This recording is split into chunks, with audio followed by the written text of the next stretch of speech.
it feels so much better to know that the button is clicked and to see it respond.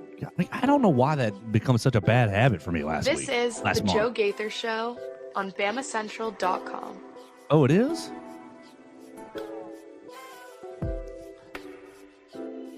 Good morning, Tuscaloosa. Internet world, West Alabama, how we doing today on this hump day? Happy hump day. It is the Joe Gaither Show on Bama Central, BamaCentral.com. You're checking us out on the Bama Central YouTube channel, listening to us on Spotify, Apple Podcasts, and Amazon. We appreciate everybody who subscribed, rated, reviewed the show on their favorite podcast platforms. We're live in the Derry Daniel State Farm Studios, just off of McFarland Boulevard. Going to have a lot of fun today with Mason Woods. We encourage you to check out Derek Daniel and his team right here off of McFarland Boulevard. You can find them just past the Tiger Rock on the left. Call Derek and his team, Red Reese in Victoria, about all your insurance needs. You can talk about homeowners, life insurance, boat insurance, car insurance, really anything in the insurance world, they'll get you taken care of. Call them at 205-758-3391. We are here in the Derek Daniel State Farm Studios. You can call us. Oh, my gosh. Actually, shoot, I need to set that up. I did get a voicemail, so I'll throw it to Mason and set the voicemail that we did get. You can call us on the voicemail machine at 205-462-7340, extension 800. I know my man Dax has sent us in a voicemail, so we want to absolutely get him on. Dax is from Jasper. He told me as he was listening about New Era Wrestling. So he's going to be working this Saturday. We're trying to get him off to get into Bad Moon Rising, but going to be working. We will get him involved up there in Jasper. Today, later on in the show, we will be hearing from the Alpha, Alexander Lincoln. You've heard him, 4 weeks ago, roughly, 3-4 weeks ago, roughly, and he was setting up the Crimson Clash. Well, ladies and gentlemen, he did it. He took down Rhino at the Crimson Clash, and Corey, I couldn't catch the other fellow's name. We'll have to ask him. He was a yellow belly coward, so that's why I didn't remember his name. Very forgettable. Yeah. Compared to the Alpha, I mean. Oh, exactly. And so the Alpha is now champion. We'll find out what the plans are for Bad Moon Rising here at about 8:45 or so. So with that, you follow Mason Woods at MAWoods_ on the Twitter machine.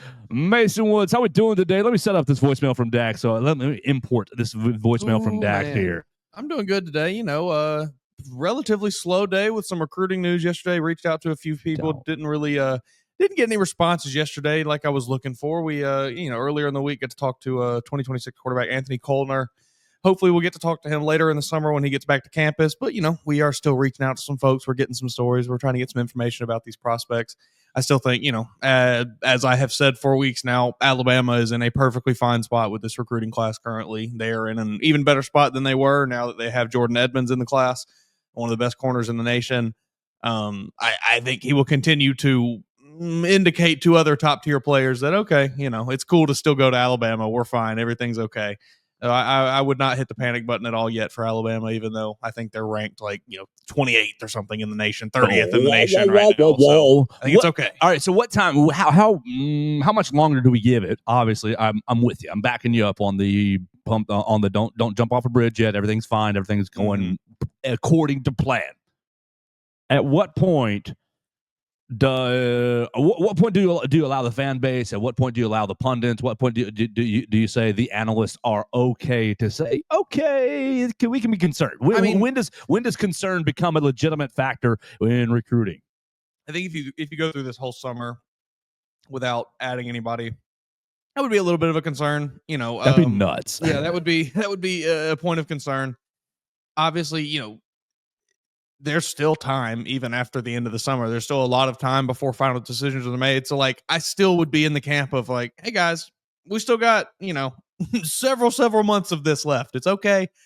But that would probably be the point where I started to look around and think. So July 4, should I see a recruit a couple more commits by July 4? I would think so. I would expect to see a few more. I know there's some. I think there's at least one or two guys that are expecting to make their announcements in June.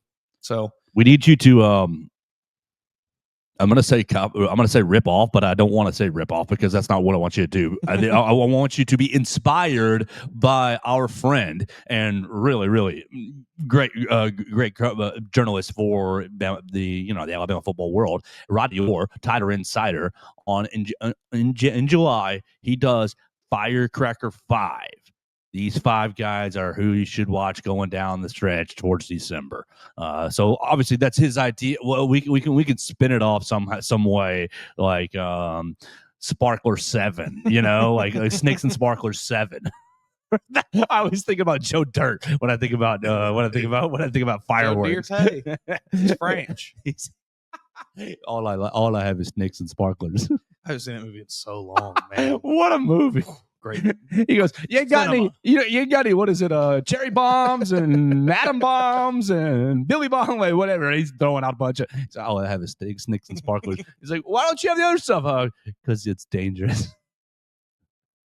So Mason's going to have his Snakes and Sparklers 7 in July to celebrate 4th of July. Why don't we let the voicemail line set the stage for the day? We are going to talk about Corey Chess just a little bit. We're going to talk about Yaxel Lindeborg.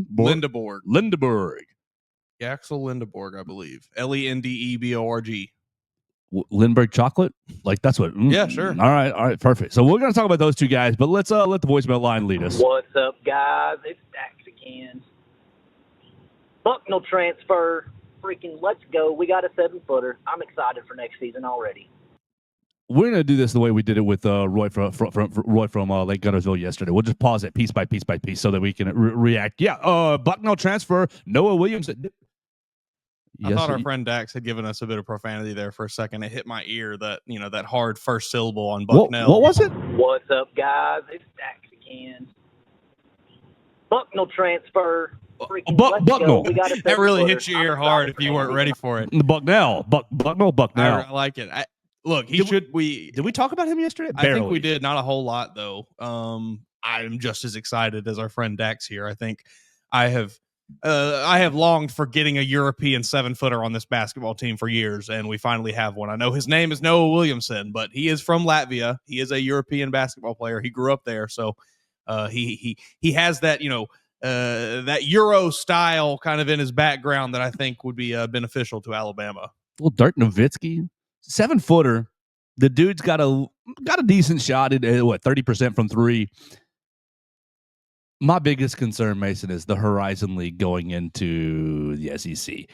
It didn't really take Grant that long, but Grant still, in the first year that he was here, was a little thin. Sure. Not getting pushed around like egregiously, but was a little thin. Could have used another 5-10% muscle. Now I think he improved in that area in his second year. But this young man, Noah Williamson, is coming in. He will only have 1 year. From what I remember, I'm not looking at my notes right now, but I think he's a junior, so he's gonna have the 1 year. So if the strength issue is an issue, then that's my only that's my major concern.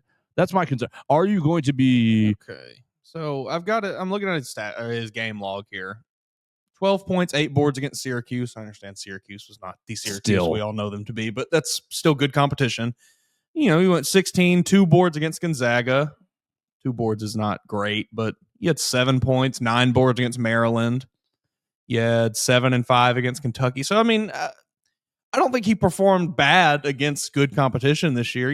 Obviously, there's a drop-off from his Horizon League numbers where he was going, 20 and 10 against Colgate, 17 and 10 against Lehigh. But I still think, he showed some flashes and, get him in a place where it looks like I got dropped out of the stream. It's okay. I still hear you. Get him in a place where he is forced to kind of get comfortable with it, and I think he will probably do okay. Yeah, I mean, I'm excited for him. Just the measurables are to die for. Exactly. The measure and the 2.5 minute clip that I retweeted out from someone else that I cannot. I should have remembered who it was, but I retweeted out like it was all. Cutesy 3-point shot. Oh, drop step dunk. Great. I didn't see any defense. Now, ask any highlight person Sure. to make a defensive highlight, and it's like, no, I'm not going to make you a 20-second video of 3 blocks. No, thank you. I mean, he was all defensive in the Horizon League, right? Last year, all defensive team, I believe I saw. Oh, let's find out. Or maybe or first team defense or something like that. Horizon League. And you mentioned that like that little highlight package that we, a lot of people saw. Like you saw, I think, in that a lot of the quick twitch athleticism that we lacked with Cliff this year that we were talking about yesterday. I think on the show, I think he has a bit of that. He is able to move. At 7 feet tall, he's able to move like a 6'5" guard kind of. He's able to move a lot quicker. It's not as lumbering movement. Did you compare him to like an Aiden Terrell who actually is comfortable in his own body? Yeah, that's I like a pretty good way to put it. I think he looks like Aiden Sherrill and Grant Nelson had a baby. Yeah, he is. I think Cliff, I think never is going to get there with the athleticism like we wanted, obviously, because he was in his final year of college basketball and he hadn't gotten there yet. Sherrill, I think, was more of an example of just being young and still not being quite used to how big he is. Give him a year to get more used to get more used to his body, get more used to playing in this system where he has to be kind of quick twitch and fast. And I think he will be very, very good this year, paired alongside Noah Williamson. I mean, you got the Twin Towers down there now. No, I think we made this up about Noah Williamson's Horizon League honors. I'm looking here, March 3rd, 2025, Horizon League reveals honors, and Alvaro Fogueras, the Robert Morris fella, player of the year. Okay, Robert Morris, coach of the year, newcomer of the year, Milwaukee, all league of the year. Okay. Yeah, so we made this up. Williamson made the all defensive team in the Patriot League. That is our issue here.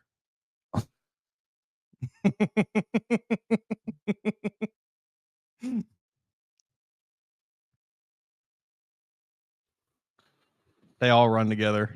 They're all tiny. Where's this Joker from? Bucknell? Yes. Bucknell is in the Patriot League, not the Horizon League. Yes. Oh my gosh, Joe. That's what Google is hard. Patriot League basketball honors. We'll find out. Maybe he was good. Okay, so he was Patriot League Player of the Year. Okay, yes. I thought I was like looking at that. I knew I had seen that. I was like, Folgueras. Yeah. That's not right. Patriot League Player of the Year honors. He helped the Bison win a share of the regular season crown and the number 1 seed in the upcoming Patriot League championship, which they did not win. They choked. Yeah, they lost, I think, in the semifinals and didn't go to the tournament, but that's okay. Choke artist. No. Hey, Noah, we ain't doing that. When you come to Tuscaloosa, that's not the way we play things.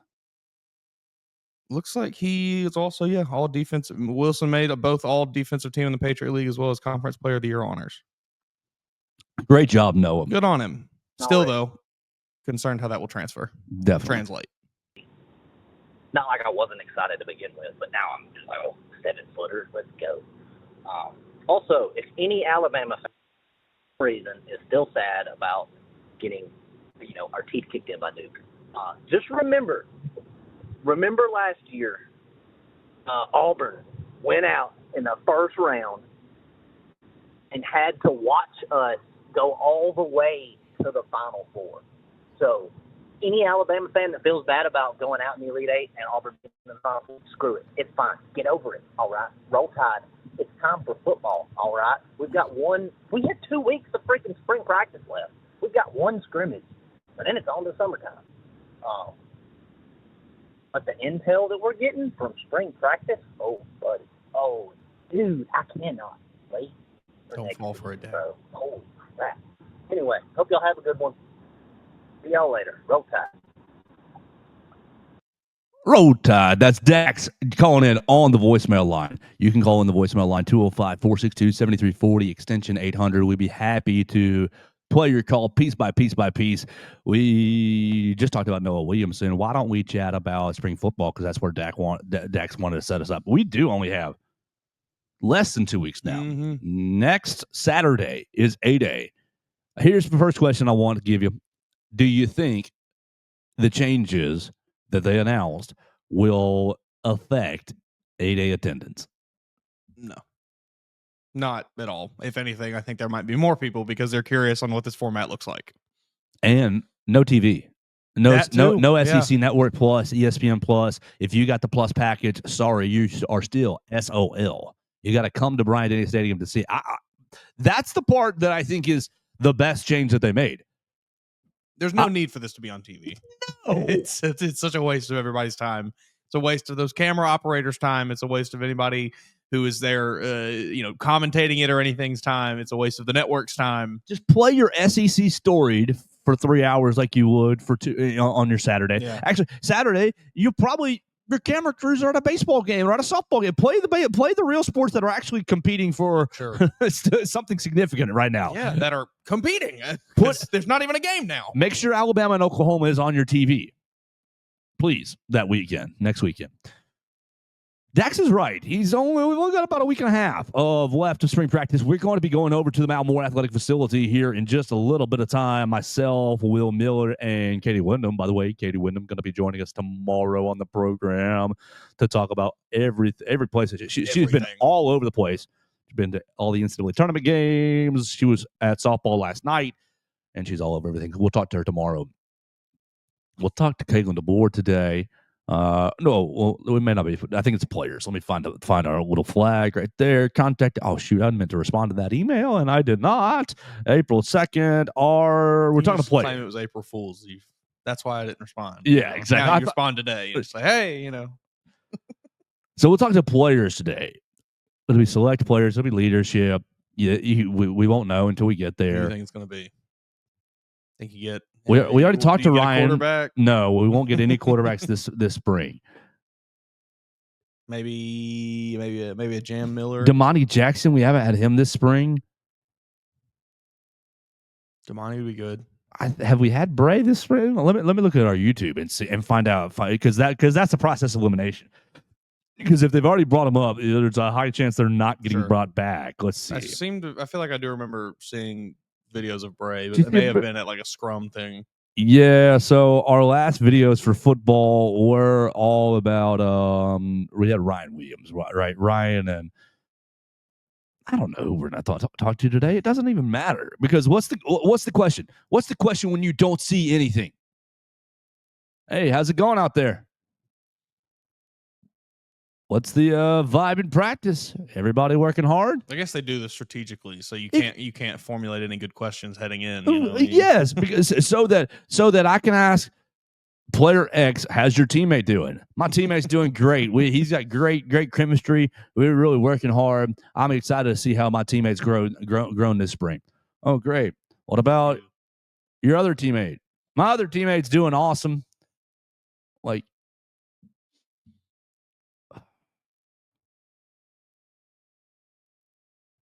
Maybe I'm just not good at this because I don't have it, because I think that I know exactly what this team is.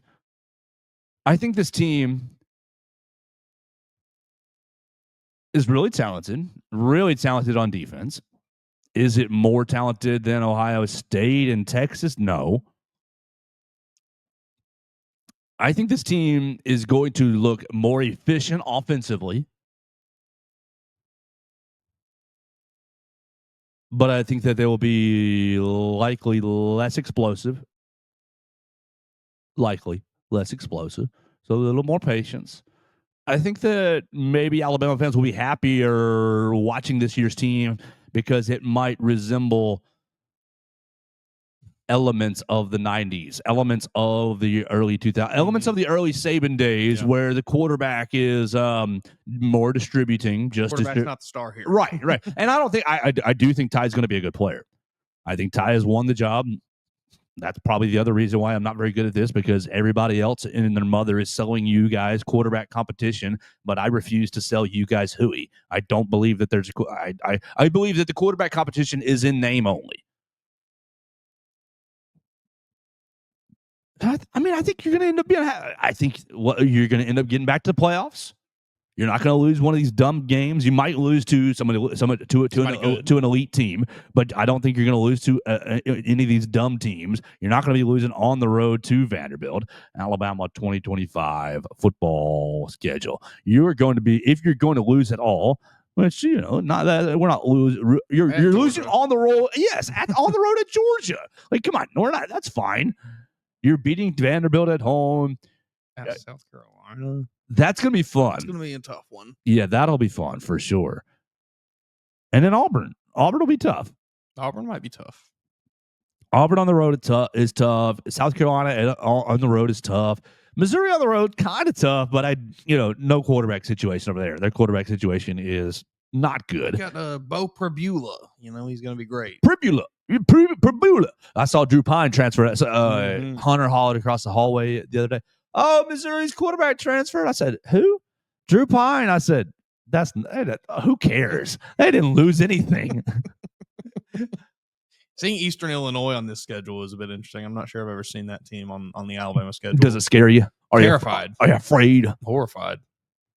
So am I just bad at this because I think I know because I think I know what this team is? Or do I need to how do I need to put a mirror up and question myself? What questions do I need to ask myself to how scientists they always go in with a theory, but then they try to poke holes in their theories. Yeah, I mean it's hard to especially with as many of you know my opinion on Ty Simpson. Go against that, where I think the offense is going to be less explosive. I think it's going to be a lot more slow, a lot more patient, and I think the defense will probably be the star of the show here. That being said, you do still have a Ryan Williams on the field. You do still have a German Bernard. You do still have an Isaiah Horton. So maybe those three guys can elevate the offense, continue to elevate the offense, and make it reach that kind of explosive level that I am hoping for. How average was the wide receiver room outside of the top two last year? Well, I mean, there's a pretty good reason not many of them are here anymore. And not to be disrespectful, but just being analytical on. I mean, it was similar. How Kobe Prentice and Kendrick Law and Caleb Odom and Caleb might turn out to be a great player, and Kendrick Law might turn out to be a baller for Kentucky. Where did Kobe Prentice go? Wherever he ended up, I'm sure he might end up being a baller too. But did he go to Baylor? Yeah, Baylor. But when you're talking about the SEC and you're thinking about a 3-man crew of wide receivers, it was one of these things is not like the other. Ryan Williams and Jeremy Bernard looked like future NFL players, and you're having questions. I mean, it was that meme of all the soldiers with the one guy in the clown costume. It was that. And I hate to do that to Kobe Prentice and Kendrick Law and Caleb Odom and any of the other guys that stepped into that third role. But I mean, look at Ohio State's wide receiver core last year. Look at their receiving core for the last 5 years. It's been 5 deep of just star, NFL star, future star, first rounder. This Emeka Egbuka, he's going to be a late first, early second rounder. Please, early second rounder, dude. Please be a Tennessee Titan because they're going to draft Cam Ward. It's just happening now. You better hope they do, because you know what happened on my mock draft last night for my Chicago Bears, our podcast that we did.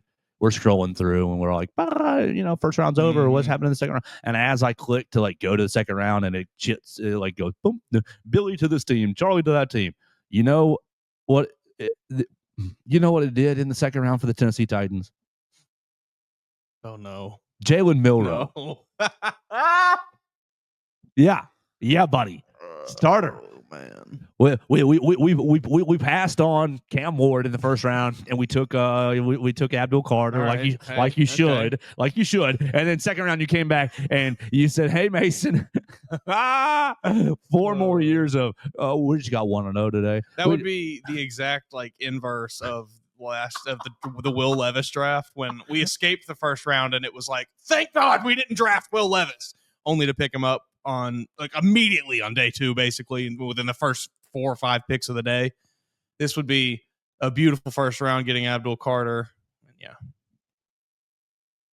Pain. I don't think that's going to happen. I do believe they will be drafting Cam Ward with the first overall pick, which I'm not stoked on, but the alternative, Cam Ward or Jalen Milroe, pick one. Yeah, I'll take that. I'll take Cam Ward 10 times out of 10 times. And then, if you go in the second round, you get Emeka Egbuka, I feel a lot better about it.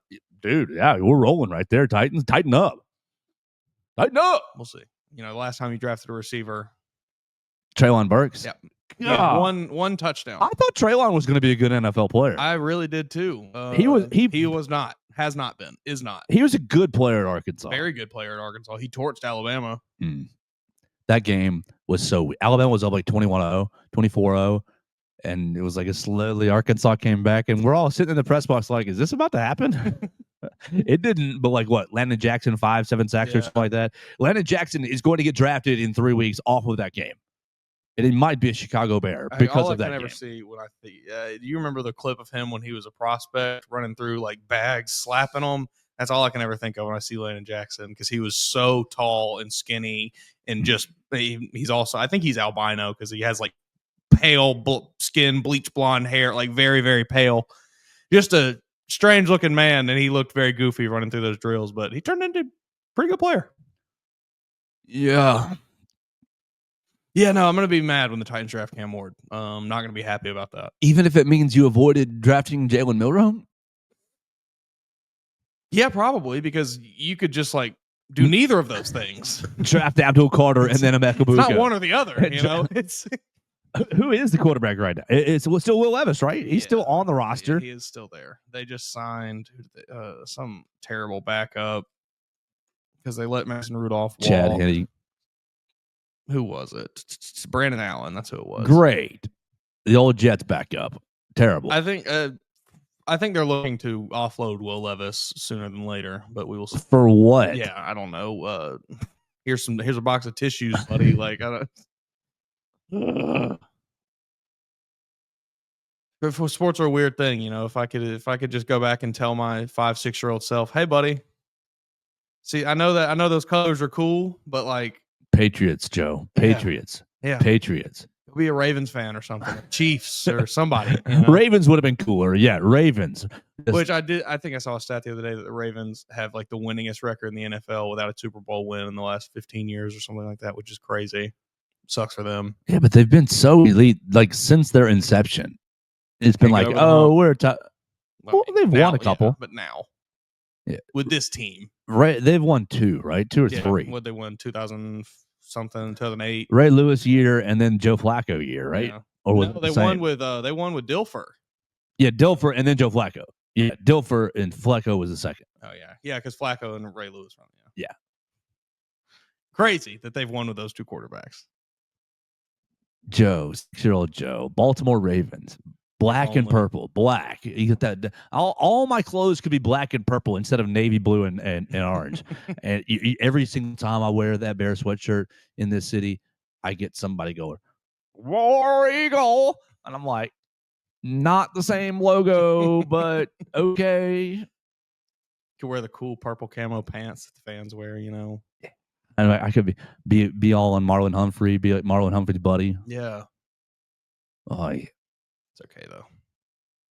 So I don't have anything to ask these football players today because it's just like, oh, how is it going up against this player? Well, that player is really hard to go up against, and they're tough. They're tough. Thank you. But like at the same time, you're going to see people. Not today because we're not at practice. Anytime you're at these practices, you see my colleagues just blah, blah, blah, blah, blah, blah. So-and-so looked so good today in the 30.5 minutes that we saw. We heard it from Dax on our voicemail. He has unfortunately been fooled by a lot of this stuff. These people putting this information out that's really useless. Well, you put it out the other day. You told me.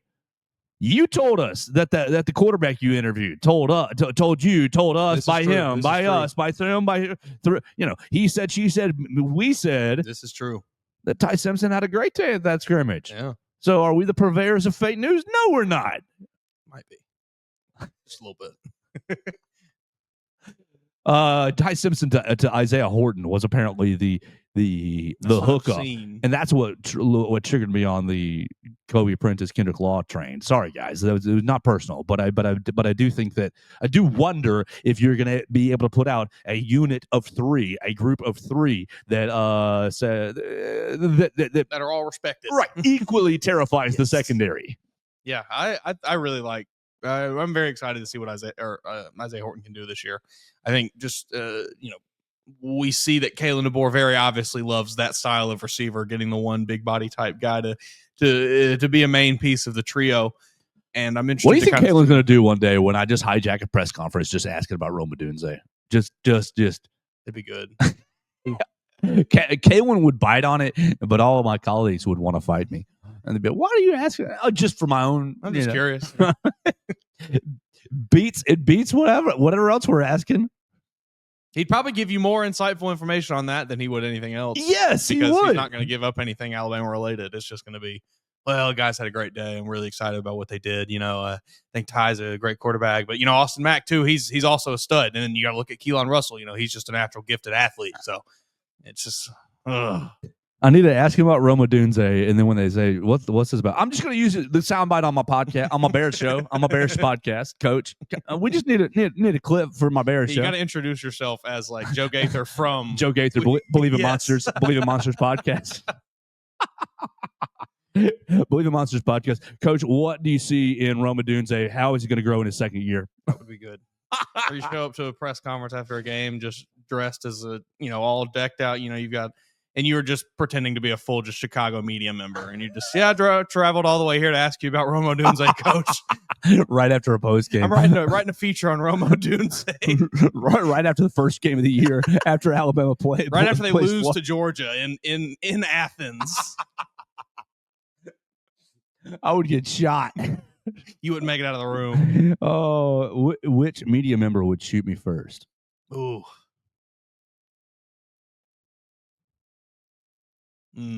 What's the name that came to your head that you didn't want to say? Casa Grande.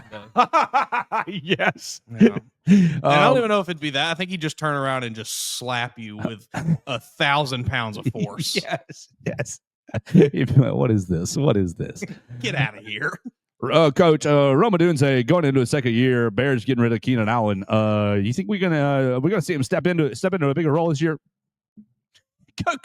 He wouldn't know what to how's say. Roma Dunze going to look on my fantasy team this year? He wouldn't know. I drafted him last year, took him really high. He did not produce. Do I keep him? He wouldn't know what to say. We got to do this to just to other schools. We got to travel around the SEC and get into press conferences and ask stupid questions. Well, maybe this is the SEC Media Day strategy because, you go to SEC Media and it's great time, but then you end up around these scrums. And when I'm there, I'm there for the Alabama guys. Last year, Missouri, we were a little Missouri, which is great. And I'm a little Mississippi State, which is great. But I'm going up to every person, every coach, or every player. And all my questions are, tell me about the time you played against Alabama. They're not related to him. No. They're not related. We interviewed Tennessee fellas, and it was, third Saturday in October. Oh, the last time y'all beat Alabama was at home. You're playing them at home again. Are you excited? So maybe this is what we do. We just go into these random scrums and just try to think about, Tennessee fella. What do you think about Albert Means? Who's that? I'm like, some fella that Tennessee and Alabama paid, What do you think Albert Means would say about NIL and try to get him rolling on that? This would be good. These would be good things. We could do the Nardwar thing and find very hyper obscure information about these players and bring it back up to them. Oh, when you were in the 4th grade, or you were taught by this. Tell me about that. You ever see those interviews? Those are great. I love those. He'll interview various rappers and artists and things, and we'll just pull the most. I don't know who his research team is, but they will get hyper obscure information. Well, maybe I need to get a good research. How do you know that? It's good times. Maybe I need to get a good research team. Yeah, there we go. Mason Woods, let's move just a little bit. Before we do, let's tell everybody I am very, very, very excited to continue our relationship with Warren Tire and Auto. They're the Tuscaloosa and University of Alabama staple for all your automotive needs. They've been here since 1961.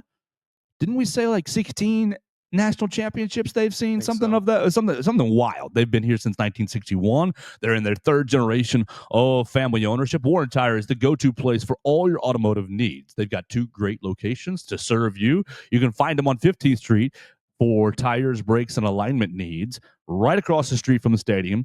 Call them at 205-758-5505. They're right there next to Central, across the street from the stadium, right there. or on University Boulevard, right by the hospital, by Nukes, right there by the Arby's. We all had our Arby's yesterday. You can meet them right there at University Boulevard for any other needs like oil change issues, like engine issues, transmission problems. You can find them on University Boulevard and call them today right there at 205-758-2739. If you got students who are in town, you're listening to us from out of town, Warren Tire is the go-to place to send your students' vehicles. That is the place to send your vehicles to make sure your student gets home safely. We appreciate Warren Tire and Auto for sponsoring the program, and we encourage you to visit them for all of your automotive needs. Mason, how you feel about a 6'8" forward from LSU who had 18 rebounds against the Crimson Tide, transferring into Nate Oates' program? That's 18 rebounds is awfully impressive. I'd like to know what maybe the rest of the season looked like stacked up beside it. 6'8" though. I don't 6'8". I mean, look, 6'8" is still very tall human. Don't get me wrong, but I'm not sure that is exactly tall enough, long enough to get me like overly excited. You know, I'm looking for maybe a 6'10" and up. Corey Chest from the Louisiana State University Tigers just finished his freshman year. He's 6'8", 210 pounds from New Orleans, Louisiana. He averaged 6.1 points, 6.6 rebounds per game last year for the Tigers. So you ask about his rebounding numbers other than that Alabama game. Let's just look at SEC numbers only here. Vanderbilt from there. Which column is rebounds? Rebounds is that column. I love these graphs. Total rebounds right there. All right. In SEC play, 5, 2, 1, 6, 3, 18 against the Crimson Tide, 7, 6 against Texas, 3 against Georgia, 12 against Ole Miss. Okay, we like that. 5 against Arkansas, 2 against South Carolina, 1 against Florida, and none in the regular season finale against the Tennessee Vols. Better or worse with those numbers, Mason? How you feel? Better or worse? I feel worse. I think this is more of an indication that Alabama was pretty dang soft than that Corey Chest is an overly good rebounder. Okay. I don't know if I love this as much. He does not overly, you know, I'm sure he's a good player. He was 60% from the field last year. I think I see here. Yeah, 60% from the field. Nate, don't do this. Do not do this. We don't need Look at this number here. Do not do this. 0 of 68. Are you looking at, was that what just popped to you too as soon as I said that? Oh, I'm looking at, or are you looking at a different number? I think I'm looking at a different number. 0 of 68 from behind the 3-point line last year. Okay, yeah, no. None. No, yeah. No three. And look, we don't need to have the three. Like, it's fine. You're 6'8" and you don't stretch the floor. Yeah. I'm gonna be out on that. I'm gonna pass. I'm gonna pass on you, Corey Chest. I wish you the best. I hope that you find your success where I'm honestly, I'm a little concerned. New Orleans native transferring out of Louisiana. That's strange. Yeah, trouble over there, and well, I would not want to stay in that program anyways. No, that program. That's a pretty good point. They were in a bad way this week. In a bad way this year. Mason, what are we gonna do in the portal? You got to get Ryland. You have to get Ryland. Yeah. Come on. Can I bring you onto the Ryland train? How do I get you onto the Ryland train? What do I need to do? I need a formal apology from Ryland Griffin that says, I'm sorry, Alabama. I'm not better than you. You need me. I need you more than you need me. But we do need him. Do we? Length and defending. We just made it to the Elite Eight. Where was he? Well, he got bounced out of the first round. Well, that's Bill Self and Hunter Dickinson's fault. Hunter Dickinson throwing the game. Hunter Dickinson. I think Alabama did pretty okay without him. Wouldn't you have liked to have had a 6'8" wing? Not if he was going to average 4 points a game. He wouldn't have done that here. He did it, though. I mean, all we can go by is what he did this season, which was bad. Okay, but we're sitting here crying about a Duke game where your length was Ryland Griffin is not changing the outcome of that game whatsoever. Rylan Griffin gets to the rim a little better than Mark Sears. Come on. Maybe twice. You maybe have 6 more points. You maybe lose by 14 instead of 20. If he yams it on Malawash's head, what happens? He doesn't, though. He goes in there and he gets smashed. Malawash would eat him. I want him back badly. More power to you. Well, okay, what are you getting instead? This is a fair point. That is the most valid point of this. I don't know that I love that being the reason you're taking a transfer, though, because, well, ain't nothing else out there. You've already got your 3 freshmen. You've brought 1 transfer in. You've got 3 more spots to go, roughly. Depends Yaxel! What do you know about this fella? He's awesome. Yaxel Lindenborg. Lindenborg chocolate. Let me pull up this stat line. Hey, man, quick. I love me some chocolate. Yaxel.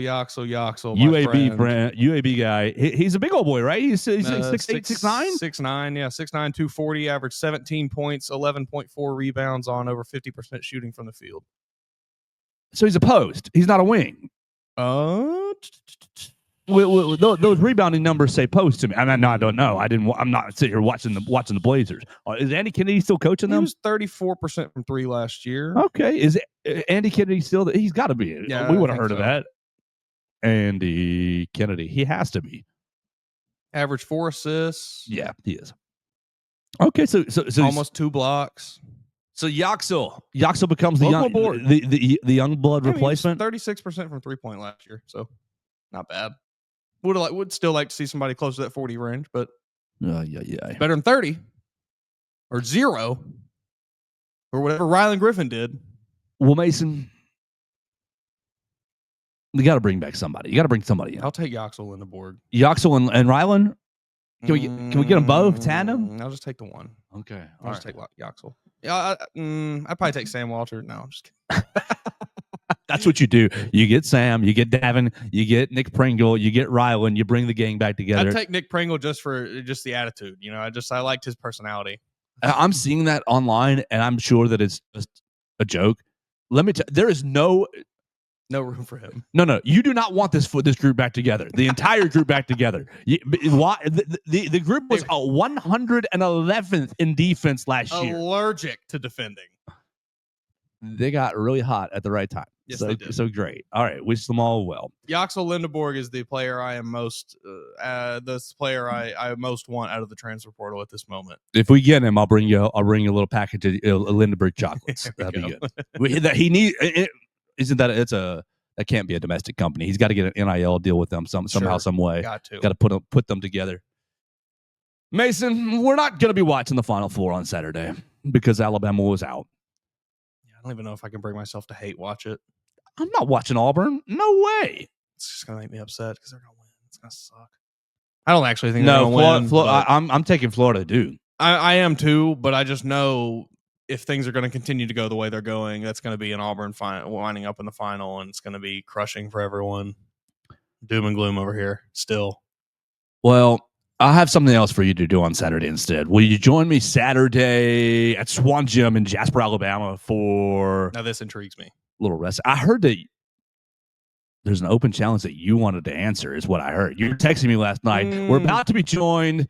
Why don't I put up a little header right here and you can come on around so we can flip this thing up. There we go. Now I'm back. And Mason's reframing us. Perfect. Oh, I might want to hit that button. Try it again. Say hello to one more time. Hello. There that's what I wanted. I wanted to see that light go up right there. I learned from last time. I know how to do this now. There we go. Right there. We're joined, and I'm very excited because I'm not going to look. I will not watch Auburn. I will check the final score of Duke and Houston. I'm going up to Jasper, Alabama on Saturday night. It's a Swan Gym because I want to see Bad Moon Rising. 2-3 weeks ago, we were here in Tuscaloosa. 3 weeks ago, we were in Tuscaloosa for Crimson Clash. We got to see Rhino compete right here in town. We've already talked to Justin the Misfit McKenzie for his great performance from Crimson Clash. I'm seeing that Justin the Misfit McKenzie will be back in action at Bad Moon Rising. So, to get you excited about Bad Moon Rising, get you going, join us at Swan Gym in Jasper, Alabama. We are so excited and honored to be joined by the new openweight champion, the Alpha, Alexander Lincoln. It took the entire roster to get him over as champion. It looked like, goodness gracious, the Crimson Clash was so incredible. How are you, Lincoln? Thank you so much for joining us. And goodness gracious, how excited are you for Saturday? I'm really excited for Saturday. I'm doing great. Thank you. Thank you guys for having me back. I thought this was really fun last time, and I really enjoyed getting to see Justin come on. We're excited for Saturday. We, I think maybe you kind of picked up on the last at the last show. We had an absentee champion for a little while. Coward. Yeah, which was no good. Fortunately, he did finally show up, and so he's not the champion anymore, as you can see. And I felt like it was the right thing for our fans and for New Era to just put it out there, open challenge. Your championship will be defended regularly, no games. And so that's going to happen this Saturday at Swan Gym. And we've got a great card. I think Justin McKenzie is going to take on irredeemable Aiden Andrews again. I think y'all seen that once already. We're going to get the rematch of that. I think that was an excellent match. Kay Newton is going to take on the Prophet, Brother Azrael. I don't think you guys have seen Az. We didn't see the Prophet. No. And that's, you need to see that.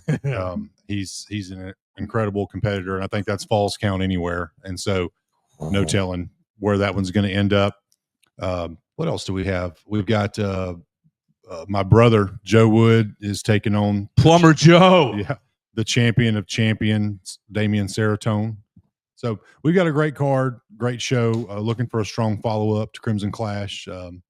For me personally, it'll be tough to top Crimson Clash because that was just kind of the perfect ending to a perfect day. But I'm excited to kind of kick this reign off and take us to the next level. So I sent some of the Facebook cards to Mason. I said, looks like this is kind of what we're working with on Saturday. Lincoln's going to open a challenge, basically, whoever wants to jump in there. And he goes, I'm the open challenger. Mason, do you want to, I don't mean to put your business out there, but you ready to get in the ring on Saturday? No, I don't think I am. No. But you're backing out. Was more facetious, Well, I doubt you could get licensed by then, so that's the reason. Exactly. There's a process. It's red tape. It's bureaucracy. It's all this. They're protecting Lincoln. Right. I see. Yeah. Okay. I am protecting myself. I would get demolished in that ring, especially by our friend the Alpha here. After seeing what he did at the Crimson Clash, I want nothing to do with that. No, that was quite the show. And you mentioned that it was like a really good show, and I kind of wanted to ask you because we asked Justin McKenzie as well, just like comparatively to the shows in Jasper, like how was the crowd in Tuscaloosa? Was it kind of up to par? Was it something that was maybe better than elsewhere? I would say that it was just my personal opinion. We've had similar type crowds in Jasper. I would say it beat my expectations. I think we crossed. I know we had at least 225 in attendance. I think we had more than that. And so I was really happy with it. And typically when you can do a second one, you get more just because, people, tell their friends, tell their relatives, whatever. So I'm hopeful that, maybe people enjoyed the show and enjoyed what they saw and might be willing to make the trip to Jasper for something to do Saturday night. But yeah, it exceeded my expectations. I'd say that for sure. And it was perfect weather, perfect day.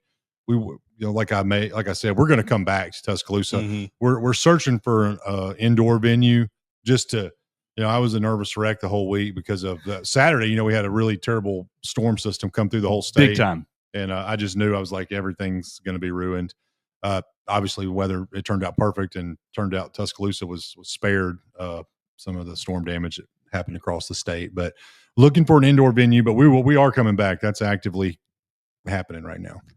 Well, I had such a blast. I want to know, what was it like in there working with wrestling legend Rhino, and then to be able to raise the belt and bring your sons in there and kind of celebrate as a family. Just kind of the encapsulation of maybe where you are as a career. The last time we had you on, you kind of talked about your journey thus far. What does a day like that with all those elements at play mean to you? Well, first off, I give major props to Rhino. He's obviously a legend, a total professional, and it was just like, something that when I started down this road, something like that was not even on the list. It was just, I just wanted to try to compete and see if I could do it. So to be in there with him was an honor. And he's a unit, I mean, Big man. That is an understatement. I'm sorry. That's an understatement. And he is a absolute unit. He is, and I'm not exactly sure of his age. I think he's 49. 49. So I thought he was approaching 50. And he's got some miles on him. He's got some bumps. He's been in some of the craziest matches imaginable. But I was impressed with how well he moves to be the size that he is. His legs are, tree trunks is like a common thing you'd say, but I don't even think that quite covers it. He's a unit. There was one part in there when I'm trying to fire up on him and break free, and I think, all right, I hit the ropes and I'm coming at him with all I've got, and he gives me and just decleated me one time, and it was like and he covers me, and it was I kicked out hard, but that was like all that I had left to get out of that, because it was brutal. And what I think for me, one of the things, when Caden Uten storms in there at the end and jumps on me, in some way he did me a little bit of a favor, I feel like, because I kind of got a little bit of a break, and I was able to kind of somewhat recover from Rhino totally knocking my head off. And so it kind of gave me that moment, all the shenanigans that happened after that, kind of got to gather myself, I think. But to, I kind of rambling, but to be able to get a pinfall over Rhino is just, the pinnacle of my wrestling career. It so turned out that it was my son's birthday, which is 316 day, which is just, I remember when he was born, the first thing my brother texted me was, your son was born on 316 day. And I was like, wow, that's kind of cool. And I just never would have imagined that we would get to have that moment in the ring after it and celebrate his birthday. What? Yep. It was a really special day. It was a lot of fun to be there. It was about 5 minutes away from the house, so it was super, super convenient. I will encourage anybody, if you have any wrestling itch in you, come to Jasper, Alabama. Look, you're not going to be doing anything. You're going to be sitting around Saturday mad at Auburn. Don't do that. Just don't do that. Save yourself that emotion. Experience some fun emotion at Swan Gym. I think I yelled for 2.5 hours the entire time. The next show was like, hello, guys. I'm just just because it was so much fun to, I've been to WWE shows. You're yelling the same way. And of course, you're yelling 15, 30, 50 rows down. Great.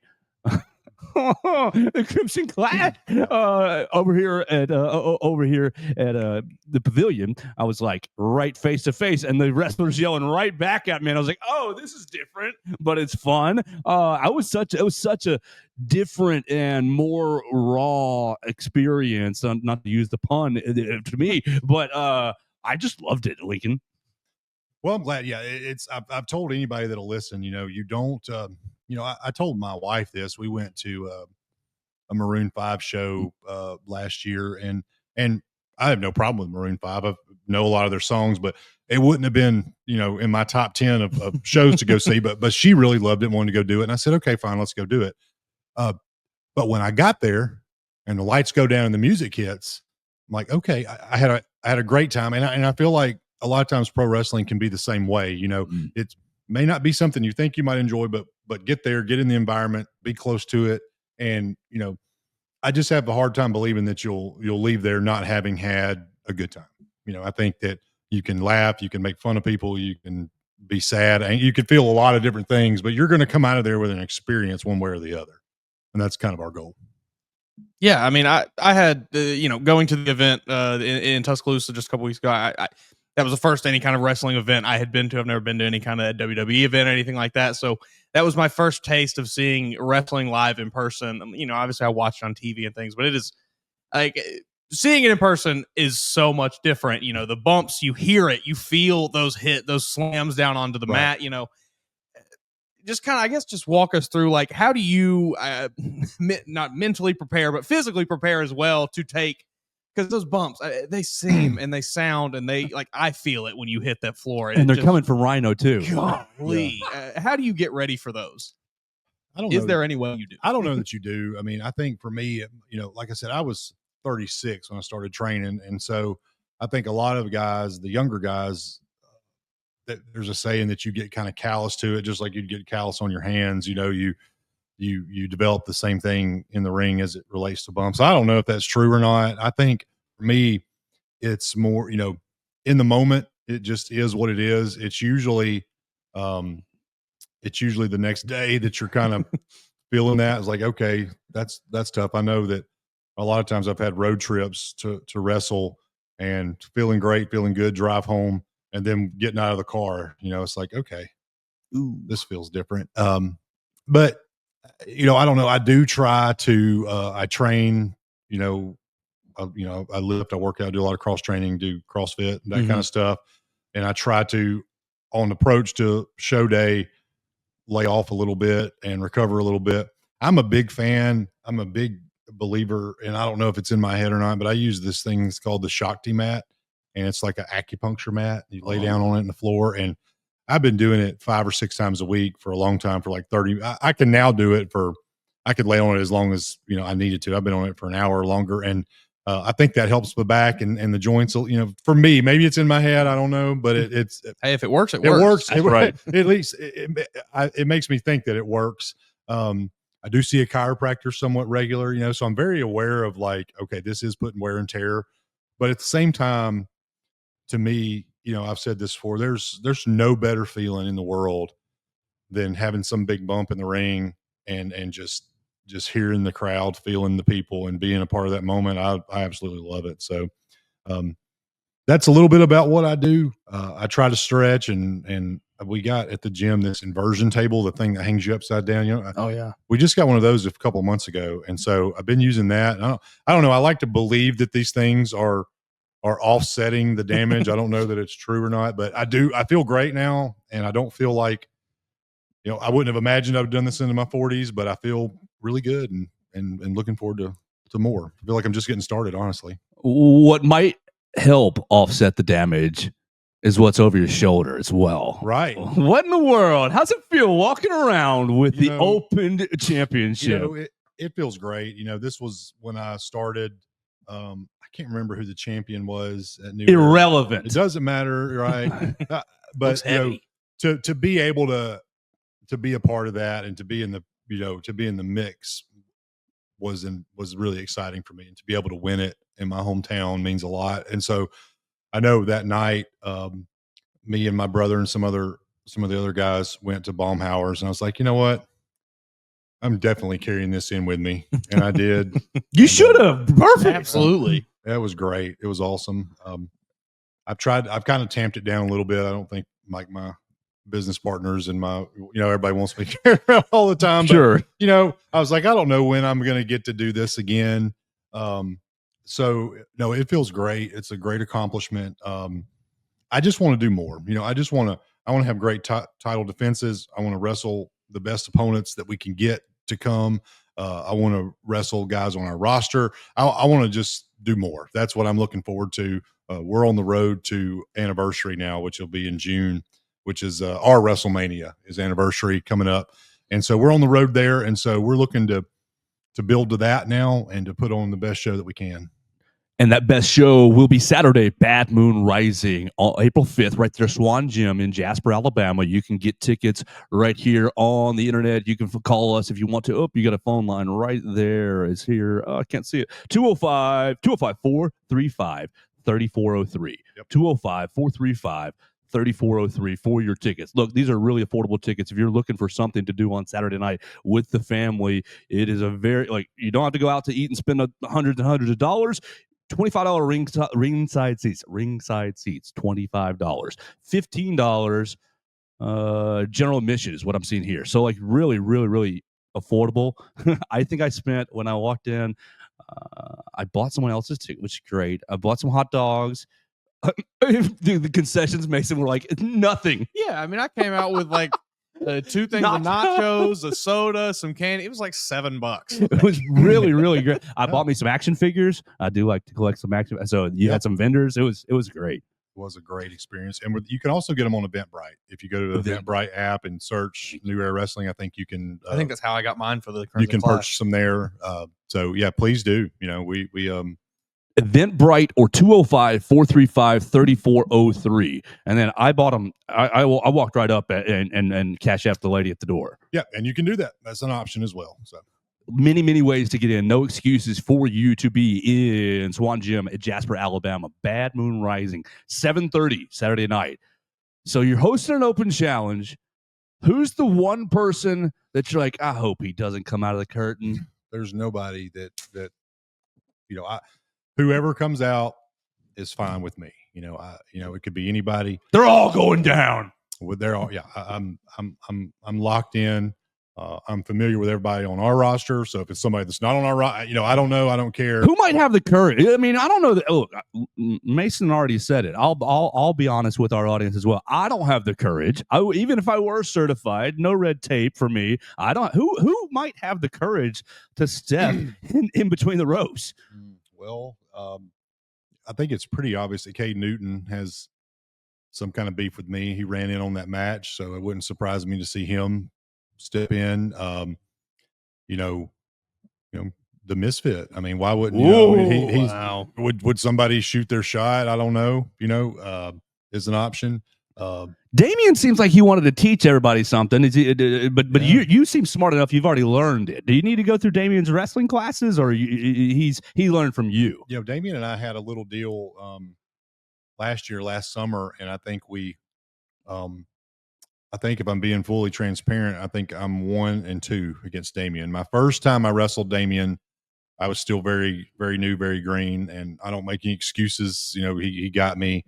We wrestled again in May in Parrish, Alabama, and that one went my way. But then we, one of my favorite matches I've ever had, I came out on the losing end of, but Damien and I had a street fight in maybe it was July of 24, I think. And so there were chairs, kendo sticks. It was brutal. I'll send you that link to that match because it was one of my favorites. It didn't end exactly the way I wanted to, but it was one that really went, and he claims to be the champion of champions. So, that's definitely on the table. Something that's been on my mind was in the Resolution Rumble, Dawson Kimbrell made his return. And for you guys that don't know, Dawson had taken about a 1.5 year hiatus from wrestling. He started a family, and he has important things going on that he had to deal with. But he showed back up at the Resolution Rumble and kind of put everybody on notice that he hadn't really missed a beat, and he's an excellent wrestler. So that's kind of been in the back of my mind. He showed up then. Is he looking to show back up? Is that something that could happen? Aiden Andrews is an excellent performer. So there's a lot of guys that could step up that are all excellent talent. The Prophet that I told you about, Brother Azrael, you'll see that guy. And you talk about a unit and a guy that can move with tremendous size and athleticism. He's really exciting to watch. And he and I've wrestled several times. So there's a lot of great wrestlers out there, whether you like them or not. You can't discount what they've accomplished and what they've done in the ring. Everybody that I just mentioned has been a champion somewhere at some time. So could be any of them. Lincoln, what do you think about this basketball team? I know you were paying attention. I know you were. I'm disappointing you, but let's tie some strings together. What do you think about? Sure. What do you think about the basketball team? So this is going to sound nuts, but me and my business partner, we have this thing where we're just always negative. I don't know why. That's okay. Yeah, I feel like we maybe we're superstitious, but we found that sometimes the more negative we are, the better things seem to go, maybe. And that turned out to not really be true. Like what I was looking for against BYU, because I'm a big believer, and when I walked in, you guys were going through a lot of numbers. I'm a big believer in the numbers. Okay. And what I wanted against BYU was like medium Mark Sears. And what we got was like the platinum version Mark Sears. Amen. And it was super fun to watch, to score 115 points or whatever, and to, all that. Because my friend texted me and he was like, I'm just worried that we've kind of blown it out in this game, and I was like, well, let me just answer that for you. Don't be worried about that. That's what's happened. No one has ever made more 3-pointers in an NCAA tournament game in the history of the NCAA tournament. That's exactly what's happened, and so I was really concerned that going into Duke, the law of averages comes into play, and not to take away anything from Duke. I mean, Sure.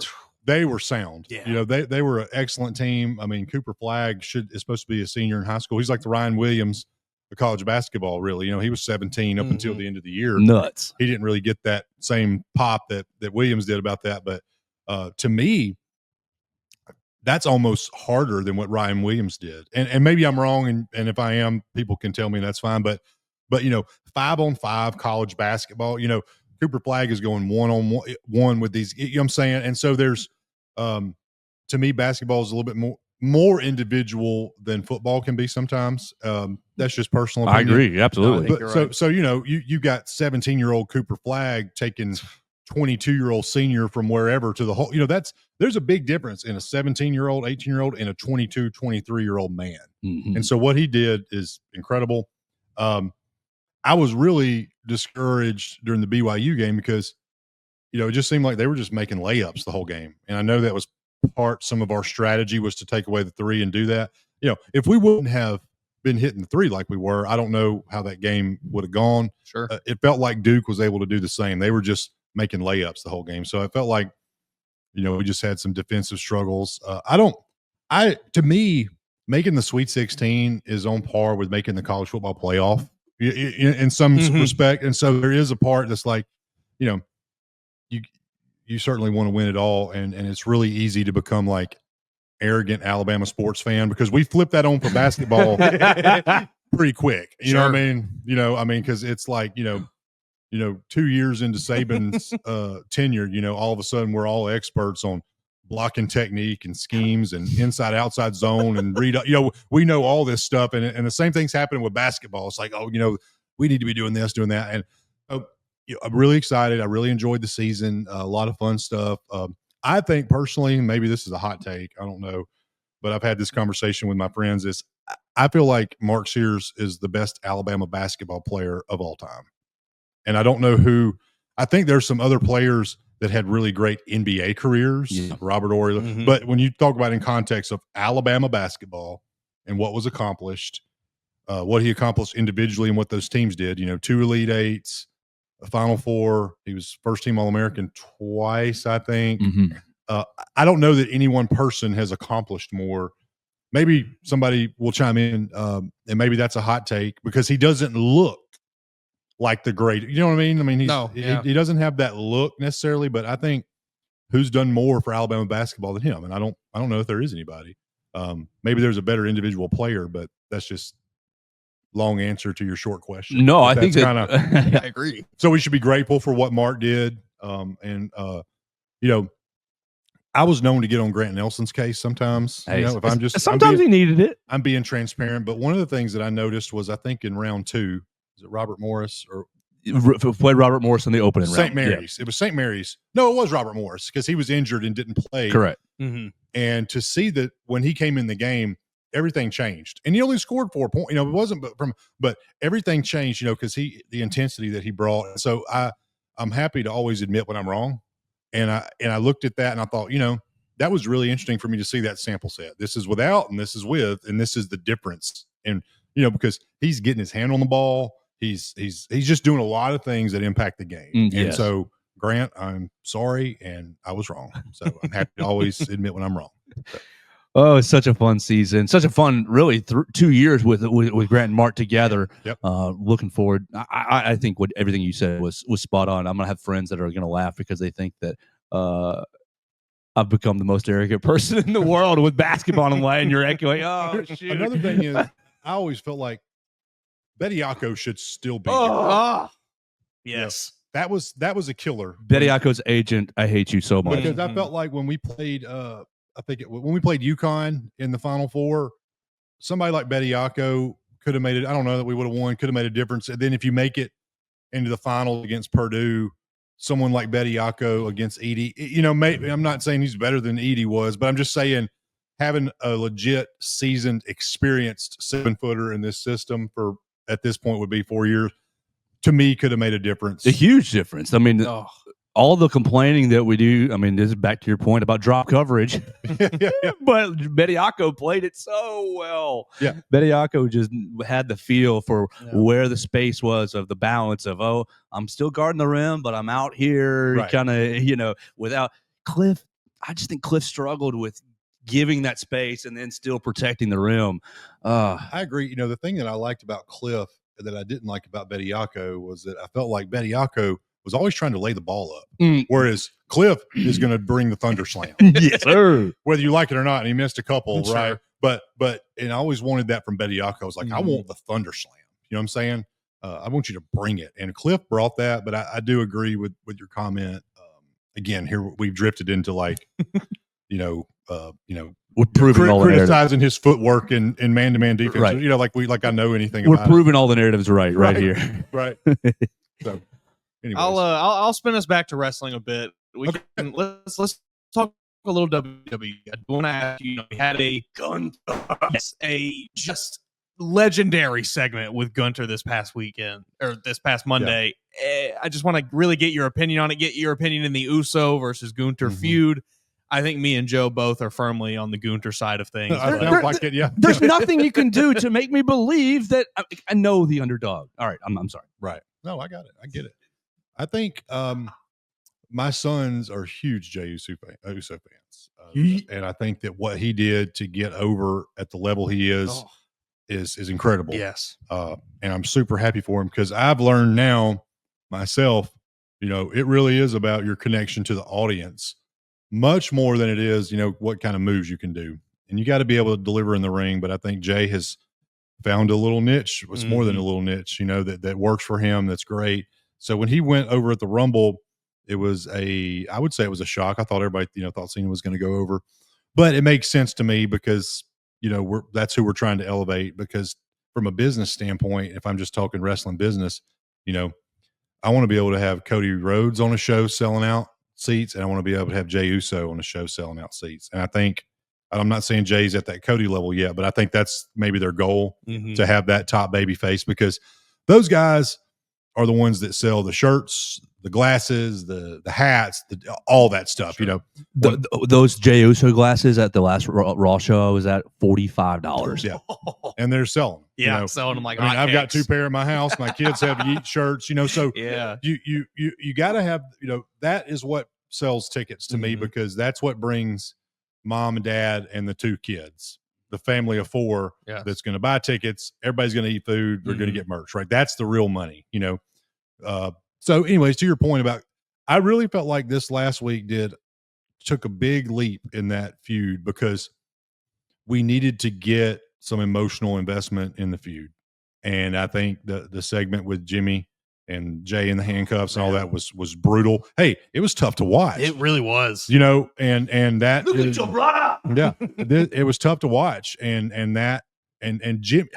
Jimmy and Jay they deliver so hard on their facials and their emotion, and no one can do what Gunther does besides him, because he just, to me, epitomizes just this bully, this menace that you just hate. And so I'm with you that it's hard to imagine a world where he could beat Gunther. But, I was at WrestleMania 40 when Sami Zayn pinned Gunther, and I saw a lot of Sami. I see a lot of Sami Zayn and Jay, in that character and that emotion and feeding from the audience. And so I know there's been some disappointment, I think, with up until now with why is this what we're doing? But I think those guys are going to deliver. I don't know what the finish will be or what the ending will be, but I think they're going to deliver a big one. I think they're going to open night 2. I think that'll be the opener for night 2, in my opinion. And I think it'll deliver. I am a big fan of both of them, and curious to see where Jimmy falls into all this, because, man, I was thinking about it. What a great, it's got to be tough. Your brother's getting pushed to the moon, and your role in it is you're the sacrificial lamb. So I do hope also that Jimmy gets his due down the road as a singles competitor, because I think he's been a part of all this going back to, the early bloodline stuff. He's delivered in everything that he's been asked to do, been through a lot of injuries and a lot of stuff. He's been doing pretty good work even outside of the story with the McIntyre and Priest and kind of just being that extra, just being the body to take the pin, really. There's something to be said for being a trusted hand. Yeah. And I feel like sometimes I feel like in pro wrestling, you have to toe the company line. And I think he's done that. I think there's a lot of good, if you look at the guys that have done that, like The Miz I've always thought is a great example. Like he's been at the top, he's been at the bottom, but he has towed the company line. And anytime there's something they need with a celebrity or with an interview or with a TV show, or The Miz delivers, and he'll be back. And I think Sheamus is a good example of that. Sheamus has been up and down, but those guys that have been able to just take what they've been given and run with it and have the attitude of whatever I'm given, I'm going to make it good. They always seem to come back to the top. They always do, versus the ones that, you have people that if they don't have it their way, then you can sometimes see in their body language that they're not into it. So anyways, that's a rambling answer. All right. So what would make it believable for me is at WrestleMania, Jey Uso has a move or three that we haven't seen him do before. And like that would be to tie a whole story in together. We've all been online. He only does super kicks. He only does the splash, the bad spear, whatever. Great. Okay. And they've already started to lean into the online talk, especially 2 weeks ago, the slip at last week I tripped over the ring, whatever. They leaned into it. Perfect. Keep leaning into it. Let him, you got 3 more weeks to kind of off the scenes, behind the scenes, get a move or three that you haven't really pulled out. That would, every time he does a new move, the WrestleMania audience would lose their mind, I think. I agree. I think that I would not be surprised if he goes for that tope dive again and nails it in some meaningful way in that match. I don't know what that might look like. But Sammy did the same thing against Gunther in a way. Sammy did a top rope brainbuster into the turnbuckle, like a turn. I don't know the technical name of it, but that was what put him on his heels. And that was something that Sammy used to do, like back on the indie days, that has not been seen maybe in a decade or so. So I agree with you. I'm not sure. I've seen Jay do some other stuff that he doesn't do anymore. And so I'm excited to see what he might do. I think, and going back to the comment you made about when he missed that dive, that's hard. It is hard. And, and people are, oh my gosh, he blew this and blah, blah, blah. And I'm like, this guy has been performing at the highest level for 15 years. No one has, I don't know. He's been 8-time Chag champ, and he's so just stop that. You know what I mean? Sure. If he missed something one night, Chris Jericho talks about botches. He hates the word, and I probably shouldn't be saying much about it, but if LeBron James airballs a 3, is that a botch, or did he just miss that one? Yeah. You know what I mean? Kind of the same theory to me. You know what I'm saying? When you go out and you're performing live, I mean, that's the thing, is these guys don't get sweat. They don't get extra takes. You know what I'm saying? This is live in the moment, and it, so things happen, but to me, it's that equivalent. It's like, you see a college player airball a free throw. It doesn't mean he's a bad college player. Sometimes you just have one of those moments, right? And that can happen to anybody. So I would lay off of that. This guy's been an elite performer for a long time. All right, so we're talking about Bad Moon Rising in Jasper, Alabama on Saturday, April 5th. You guys need to be there. Swan Gym. Doors are opening at 7:30. You can get tickets from as low as $12, as expensive as $25. It's a very, very affordable night for you guys to be in Swan Gym in Jasper, Alabama. Call 205-435-3403 for your ticket information, or you can find the tickets on Eventbrite. Check out who is going to be brave enough to challenge the Alpha, Alexander Lincoln. I'll tell you this, it won't be me. It won't be Mason. No. So you will be at least treated to some quality wrestling, because if it were Mason or myself, it would be one clothesline, one Lincoln Law, and you're done. Yeah, give me one smack on the chest. It's over. One chop. I'm out. Hey, let me say, I forgot to mention this about our show, Crimson Clash, but what about our ring announcer? Now, Tom is a friend. Yeah. No, we love Tom. Tom Canterbury. For those who were not at the show, Tom Canterbury, voice of Crimson Tide Sports Network's Alabama softball. His daughter did the PA announcing and did her best. Samantha, knocked it out of the park. Crushed it. Knocked it out of the park and handled your heel wrestlers with some edge of her own. Yeah. Chloe Canterbury was, that it all came together kind of quick. And, I think she was trying to do something with a group of friends that was more of a broadcasting, like reporting on it role, and that just didn't work out. And she came back individual owner and said, I just want to do something. Can I do anything? And I thought, well, let's just, I'll pitch this and see if this works. And, and so our promoter said, does she have any experience? And I was like, well, no, I mean, I think Chloe's a senior in high school still. And I said, oh, no, she doesn't have any experience. I said, but her dad's the voice of Crimson Tide softball. I know that she's a big time wrestling fan.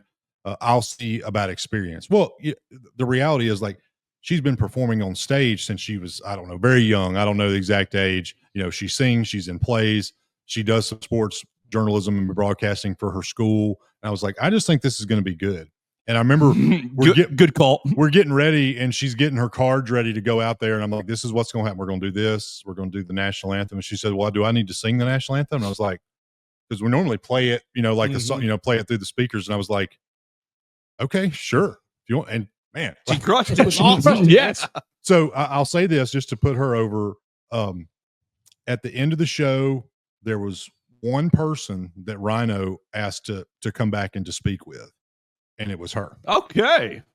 Because and I'm not trying to steal her thunder or put words, but he gave her some really good career advice if that was something or world she wants to be in.